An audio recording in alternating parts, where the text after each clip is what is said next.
ఏమండి, ఆ జ్యోతిష్యుడొచ్చి మన ప్లాన్ పాడు చేశారు కదండి. అందువల్ల నా కడుపు మండిపోతుంది. లేదంటే అభి పాటికి ముంబై వెళ్లి సెటిల్ అయ్యేవాడు. వాడు ఇక్కడి నుంచి వెళ్ళాడంటే వాడి పెళ్లి ప్రస్తావన అక్క ఏమాత్రం తీసుకురాదో. మనం కొంచెం ప్రశాంతంగా ఉందామనుకున్నాను. ఈ జ్యోతిష్యుడు చేసిన పని వల్ల ఆ అక్క ఇప్పుడు అర్జున్ పెళ్లిని అభినే స్వయంగా దగ్గరుండి చెయ్యాలంటుంది. ఏమండి, మీరు ఎంతో ప్లాన్ చేసి అభిని ఈ పెళ్లి లేకుండా చేద్దామనుకున్నారు. నేనేదో ఒకటి ఆలోచిస్తాను. అమ్మా, హే శృతి, గుడికి వెళ్లి అర్చన చేయించుకొని రావడానికి నీకు ఇంతసేపు పట్టిందా? అమ్మా, అలాగే స్పెషల్ క్లాస్ కి వెళ్తా అని చెప్పాను కదా. అవును, ఇక్కడ జరిగిన గందరగోళం వల్ల నేను అది పూర్తిగా మర్చిపోయాను శృతి. నాన్న, ఒక ముఖ్యమైన విషయం. ఈరోజు నేను గుడిలో అర్చన చేయించుకుని బయటకొస్తూ ఉంటే సత్యాన్ని అక్కడ చూశాను నాన్న. ఆ సత్యతో ఎవరో ఒకతను సీరియస్ గా గొడవ పడుతున్నాడు నాన్న.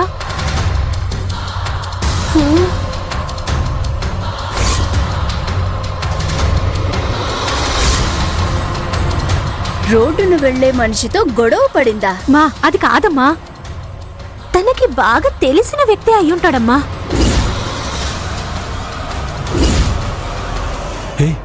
అంత స్ట్రాంగ్ గా ఎలా చెప్తున్నావు?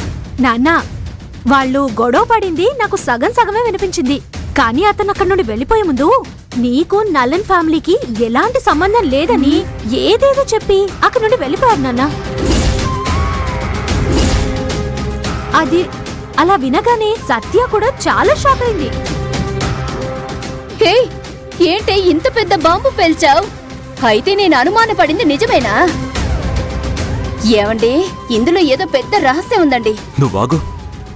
అతను ఎలా ఉన్నాడమ్మా? నాన్న, మీరొక నిమిషం ఉండండి నాన్న. నేను అతన్ని ఫోటో తీశాను. ఇదిగో చూడండి. ఏమ్మా, ఖచ్చితంగా ఇతనేనా? అవును నాన్న. ఎవరితను? ఇతను నలన్ వైఫ్ తమ్ముడమ్మా. అలానా? ఏంటి అలానా? ఇలా చూడు, నా దగ్గర ఆ నలన్ ఫ్యామిలీ దిగిన ఫోటో ఉంది. చూడు,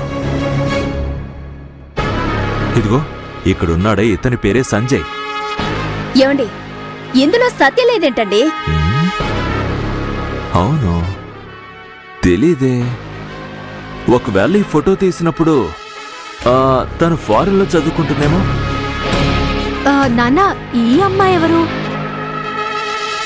నలన్ రెండో కూతురమ్మా, పేరు ఆర్తి. అదెవరంటే సత్య చెల్లెలు. అమ్మా, నల్లన్ చిన్న కూతురంటే సత్యకి చెల్లెల నాకు తెలీదా? ఏ, అది వదిలేవే. ఇక్కడ నాకు పెద్ద డౌట్. ఏమండి, ఒకసారి ఈ అమ్మాయిని బాగా చూడండి. దీనికి వాళ్ళ నాన్న పోలికలున్నాయి, ఆ సంజయ్కి వాళ్ళ అక్క పోలికలున్నాయి. అయితే ఏంటి? హే, ఆ సత్యకి మాత్రం వీళ్ళ ఎవ్వరి పోలికలు రాలేదే. అమ్మా, నువ్వు ఒక పెద్ద ఫేస్ డిటెక్షన్ యాప్, అందరి మొహాలు స్కాన్ చేసి కరెక్ట్ గా చెప్తావు. హే, ఒకవేళ ఆయనకి ఇద్దరు భార్యలున్నారేమో. ఆయన చూడ్డానికి బాగా అందంగానే ఉన్నారు కదా. ఏంటి వాగుతున్నా? వాగడం లేదండి, పెద్ద కోటీశ్వరుడు. తరచుగా ఫారెన్ టూర్ కి కూడా వెళ్తున్నాడు. చాలా హోటల్స్ ఉన్నాయి, అందులో రూమ్స్ కూడా ఉన్నాయి. ఎక్కడికైనా వెళ్ళినప్పుడు ఏదైనా జరగరాంది జరిగి ఈ సత్య ఆ రెండో భార్యకి పుట్టిందేమో. ఆ సత్య రెండో భార్య కూతురో కాదో నాకే తెలీదే. ఏమండి, ఇలా ఆలోచిద్దామా? సత్య మొదటి భార్య కూతురు, ఆవిడ చనిపోయింది. ఈ కామాక్షి రెండో భార్య. అందువల్ల ఈ సత్యకి ఎవరి పోలికలు లేవు. ఇలా అయ్యి ఉంటుందా? నీ కోడి బ్రెయిన్ తో పిచ్చి పిచ్చిగా ఆలోచించకు, అప్పుడు నీ బ్రెయిన్ డెడ్ అవుతుంది. ఏయ్, ఇలా బాగా డబ్బున్న వాళ్ళ జీవితాల్లో ఇలాంటి చీకటి కోణాలు ఉంటాయమ్మా శృతి. అది వదిలేవే. ఇక్కడ అభి సమస్య ఒకవైపు, అర్జున్ సత్యాల పెళ్లి సమస్య ఇంకొక వైపు. నువ్వు అనవసరంగా ఏదోటి ఆలోచించి తికమక పెట్టకు.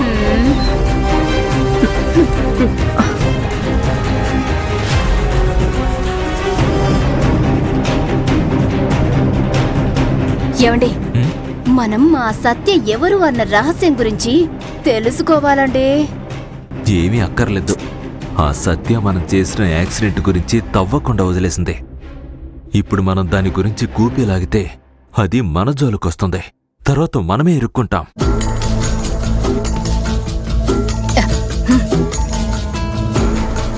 సరే, ఆ సంజయ్ సత్యతో ఎందుకు గొడవ పడ్డాడో నేను వెళ్ళి కనుక్కుంటాను. మా నాన్నేంటి అలా చెప్పి వెళ్ళాను? మరి ఆయన ఏం చెప్తారు? భార్య వంట చేయడానికి మాత్రమే పనికొస్తుందని మగాళ్ళు అనుకుంటూ ఉంటారు. మనం నిజం కనుక్కొని చెప్పామంటే వాళ్ళు అస్సలు తట్టుకోలేరు. అమ్మా, సత్య ఎవరు అనేది మనం కనుక్కోవాలి. చూడమ్మ శృతి, నువ్వు నా కూతురివి. అందుకే నాకనిపించింది నీకు అనిపించింది. నా మనసుకి తోచింది అంటే అది ఎప్పుడు సరిగ్గానే ఉంటుంది. ఈ సత్య ఆ నలన్ కూతురే కాదు. సంజయ్ ఎందుకు దీంతో గొడవ పడాలి? నీకు నలన్కి సంబంధం లేదని అతను రోడ్లో నిలబడి ఎందుకు చెప్పాలి? అవునమ్మా, నువ్వు చెప్పింది కరెక్టే. హే, మీ నాన్న సంగతి వదిలేవే. మనిద్దరం కలిసి ఆ సత్య ఎవరు, దాని పుట్టు పూర్వోత్తరాలు, జాతకం అన్నీ మనం కనిపెట్టాలి. రెడ్ హ్యాండెడ్ గా ఆధారాలతో సహా దాన్ని పట్టుకొని మీ అత్త ముందు దాన్ని నిలబెట్టాలి. ఆ తర్వాతే వీళ్ళందరూ ఒప్పుకుంటారు. అమ్మా, ఇదంతా అర్జున్ బావ పెళ్లికి ముందే మనం చేసేయాలమ్మా. కరెక్ట్ శృతి. ఈ సుభద్ర అంటే ఏంటో నిరూపించడానికి ఒక సందర్భం దొరికింది. కనిపెడతాను.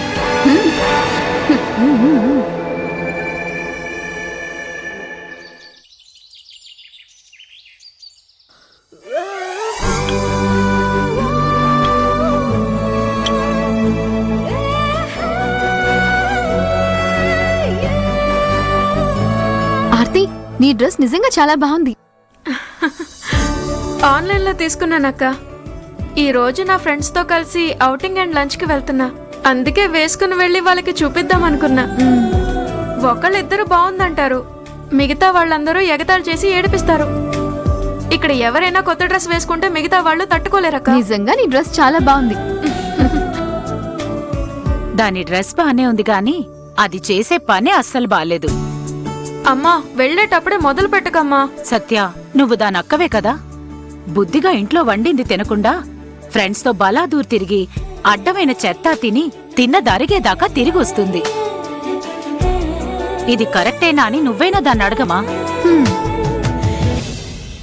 మీరు చెప్పండమ్మా, ఇది కరెక్టేనా? ఏయ్, దాన్ని అడగమంటే నన్ను అడుగుతున్నావు? ఒక హోటల్ ఓనర్ కి భారీగా ముందు మీరు ఇలా మాట్లాడొచ్చా? అమ్మా, ఆర్తి రేపు ఒక పెద్ద హోటల్ సామ్రాజ్యాన్ని నిలబెట్టబోతోంది. ఇష్టమైన అన్ని చోట్ల తింటేనే ఎక్కడ మంచి ఫుడ్ దొరుకుతుంది, అది టేస్టీగా ఉంటుందా లేదా అని తనకి అప్పుడే తెలుస్తుంది. అక్క, వావ్! నన్ను లైక్ చేసి సబ్స్క్రైబ్ చేసుకున్నందుకు చాలా థ్యాంక్స్. ఏయ్, అక్క చెప్పిందే కరెక్ట్. 100 హోటల్స్ లో తిన్న వాళ్ళకి సగం తెలివితేటలే వస్తాయని పెద్దవాళ్ళు చెప్తారు. నేను 200 హోటల్లో తిని పూర్తి తెలివి తెచ్చుకుంటాను. ఏయ్, ఏంటి మీరిద్దరూ కలిసి నన్నాట పట్టిస్తున్నారా? మీరేం భయపడకండి, నేను మీకు సపోర్ట్ గా ఉన్నాను. ఆ? అక్క, ఇదేం వేషం? మీ అందరికి సర్ప్రైజ్ ఇద్దామని అనుకున్నాను. ఈ రోజు నేనే వంట చేస్తున్నాను. Oh wow! Oh no! Aarti, I'm very sorry to say మా, ఈ రోజు నువ్వు నా వంటని మిస్ అవబోతున్నావు. అవును సత్య, వద్దనే నేను కూడా చెప్పాను. కాని తనే వంట చేస్తానంది. నేను ఎంత చెప్పినా వినకుండా కిచెన్లోకి వెళ్ళింది. అక్క చూడక్క, నీకు ఎంతగా చెమట పట్టిందో. నువ్వెందుకు అక్క ఇంతగా స్ట్రెయిన్ అవుతున్నావు? నువ్వు ముందు వెళ్ళి రెస్ట్ తీసుకోపో. పోవే, రెస్ట్ తీసుకొని ఆ రెస్ట్ కూడా నన్ను వదిలేవే బాబు అని ఏడుస్తుంది తెలుసా. నేను ఇప్పుడే చాలా రిలాక్స్డ్ గా ఉన్నానే. అందువల్లే సత్య, నేను సరేలే నీకు నచ్చింది చెయ్యమ్మా అని చెప్పాను.